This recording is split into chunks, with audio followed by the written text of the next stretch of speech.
Good morning बच्चों। आज का टॉपिक है अनुनाद की तीक्ष्णता, गुणता कारक और क्यू फैक्टर। ये हमने यहाँ पर याद करने हैं।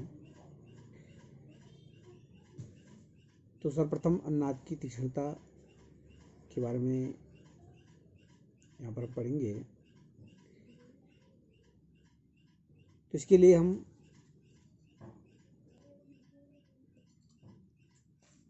ओमेगा और I0 के बीच जो आवृत्ति है और धारा जो है इसके बीच में ग्राफ खींचते हैं। तो हम यहाँ पर ग्राफ के द्वारा देख रहे हैं, इधर को ओमेगा बढ़ रहा है, इधर को धारा बढ़ रही है। जैसे जैसे हम ओमेगा का मान बढ़ाते जाते हैं, धारा का मान भी बढ़ता जाता है। ठीक है। एक स्थिति ऐसी आती है कि ओमेगा के मान में वृद्धि करने पर धारा का मान अधिकतम हो जाता है। इसी धारा का शिखर मान कहते हैं। इसको इस प्रकार से मिला देंगे। I0 है, ये अधिकतम मान, धारा का ये अधिकतम मान होता है। और जिस आवृत्ति पर धारा का ये मान अधिकतम होता है उसे अनुनादी आवृत्ति कहते हैं। और इसे हम ओमेगा 0 से प्रदर्शित करते हैं।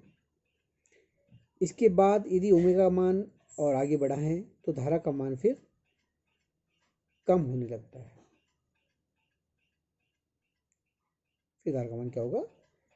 कम होने लगता है। तो इसको लिखेंगे हम LCR परिपथ के लिए अनुनादी आवृत्ति ओमेगा 0 बराबर 1/√LC।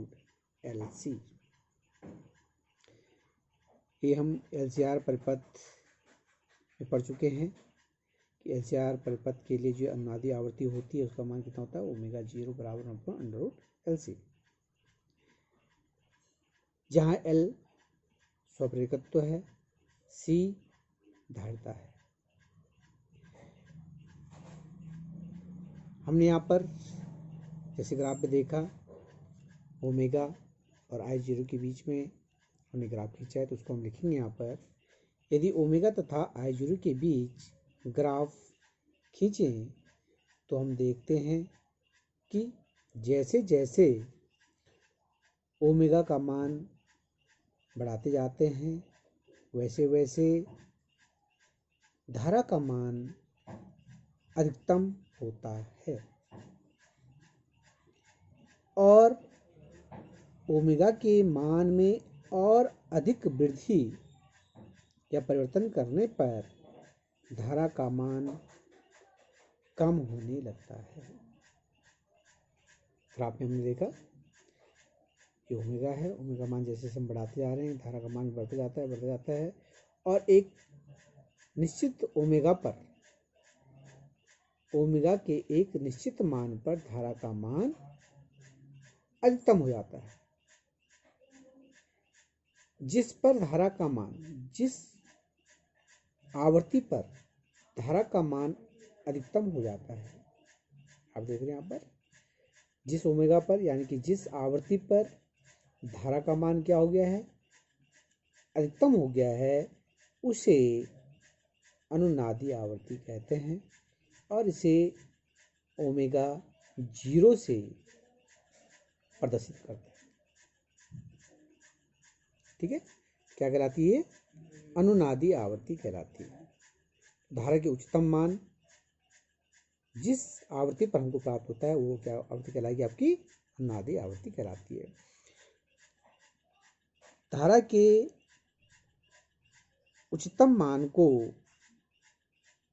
अनुनादी आवर्ती ओमेगा 0 कहते हैं, या इसको आप लिख सकते हैं धारा का मान जिस आवर्ती पर उच्चतम होता है, धारा का मान जिस आवर्ती पर उच्चतम होता है उसे अनुनादी आवर्ती कहते हैं। अतः यदि अनुनादी आवर्ती में थोड़ा सा परिवर्तन करने पर, अब क्या कर रहे हैं हम, अनुनादी आवर्ती में थोड़ा सा परिवर्तन कर रहे हैं, हल्का सा परिवर्तन, थोड़ा सा परिवर्तन कर रहे हैं, ठीक है। तो हम क्या देखते हैं, जो धारा का जो मान है उसमें बहुत अधिक परिवर्तन हो जाता है। तो इस प्रकार से हमने दूसरा ग्राफ बना रखा है। यहाँ पर हमने ओमेगा के मान में थोड़ा सा परिवर्तन किया तो धारा के मान में बहुत अधिक परिवर्तन हो गया। अतः यदि अनुनादी आवर्ती में थोड़ा सा परिवर्तन करने पर जितनी तेजी से धारा के मान में परिवर्तन होता है, धारा के मान में तो थोड़ा सा परिवर्तन किया हमने, तो यहाँ पर धारा का मान जो है एकदम जो है नीचे गिर गया। धारा के मान में बहुत अधिक परिवर्तन हो गया, जितना तीव्रता से परिवर्तन हो गया है, ठीक है, तेजी से परिवर्तन हो गया है। तो तेजी से धारा के मान में परिवर्तन होता है तो कह सकते हैं कि धारा तीक्ष्ण है। तो ये जो यहाँ पर तीक्ष्णता हो गया है कि धारा जो है तीक्ष्ण हमारे पास है, क्योंकि हम अनुनादी आवर्ती में थोड़ा सा परिवर्तन करने पर धारा के मान में बहुत तेजी से जो है परिवर्तन हो रहा है, ठीक है। तो हम क्या कहेंगे यहाँ पर कि धारा कैसी है हमारे पास, तीक्ष्ण धारा है। माना अनुनादी आवर्ती पर धारा का मान I0 है, यहाँ पर हम देख चुके हैं W0 पर, यानी कि अनुनादी आवर्ती पर धारा का जो मान है I0 कैसा है, ये अधिकतम मान है, I0 अधिकतम है तथा इस स्थिति में परिपथ में शक्ति ह्रास अनुनादी आवर्ती पर अधिकतम होगा। इस बिंदु पर जहाँ पर धारा का मान अधिकतम है, उस बिंदु पर जो शक्ति क्षय होगी इस अनुनादी आवर्ती से, जो शक्ति क्षय होगी वो क्या होगी, अधिकतम होगी, ठीक है। शक्ति क्षय यहाँ पे क्या हो जाएगा, यहाँ पर शक्ति क्षय भी अधिकतम होगा, क्योंकि धारा का मान अधिकतम है तो शक्ति क्षय भी क्या होगी इस अवस्था में, अधिकतम होगी, ठीक है।